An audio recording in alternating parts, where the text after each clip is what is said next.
자, 제가 해결 방법을 알려드릴게요. 고소보충 이유서, 고소인 의견서 등을 제출하는 방식을 활용하세요. 고소인 의견서 등은 정보공개 청구의 대상이 되지 않습니다.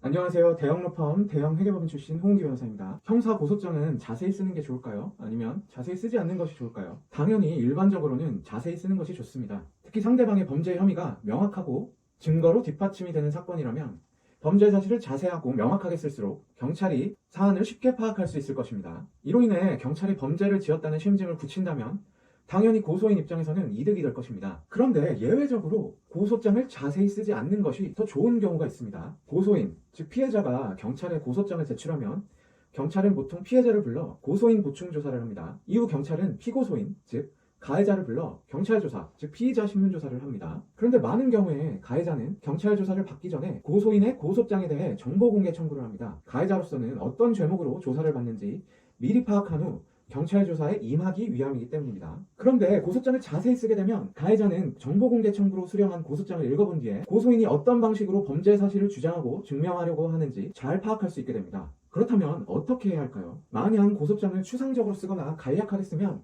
범죄 혐의를 충분히 설명할 수 없게 되는 상황이 발생하기 때문입니다. 자, 제가 해결 방법을 알려드릴게요. 고소보충 이유서, 고소인 의견서 등을 제출하는 방식을 활용하세요. 고소장 제출 후 고소보충 이유서, 고소인 의견서 등으로 명명하는 의견서를 별도로 제출하시기 바랍니다. 고소장은 정보공개 청구의 대상이 될 수 있지만 고소보충 이유서, 고소인 의견서 등은 정보공개 청구의 대상이 되지 않습니다. 따라서 피해자로서는 고소장을 오히려 간략하게 작성하여 제출한 뒤에 고소인 의견서 등을 곧바로 제출하는 방식을 택할 수 있습니다. 고소인 의견서 등을 통해 가해자의 범죄 사실을 자세하게 설명하고 가지고 있는 증거도 의견서를 제출할 때 모두 포함하는 방식으로 범죄 혐의를 설명한다면 경찰을 납득시키면서 가해자에 대한 정보 유출은 막을 수 있게 될 것입니다. 물론 고소장은 피해를 신고하고 수사기관에 수사를 요청하는 첫 단초가 됩니다. 따라서 고소장이 완벽하지 않다면 경찰의 향후 수사 의지를 꺾어버릴 부정적인 영향도 배제할 수는 없습니다. 따라서 각자 상황에 맞게 대응하시는 것이 가장 중요할 것입니다. 만약 고소 대리 등을 위해 변호사를 선임하셨다면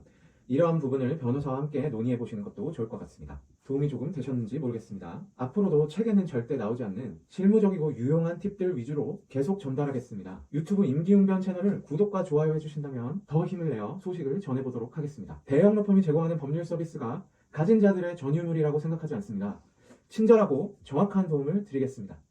더 궁금하신 사항이 있으시면 블로그와 카카오톡 오픈 채팅에서 임기응변을 검색해주세요. 가능한 한 성심성의껏 도움을 드리겠습니다.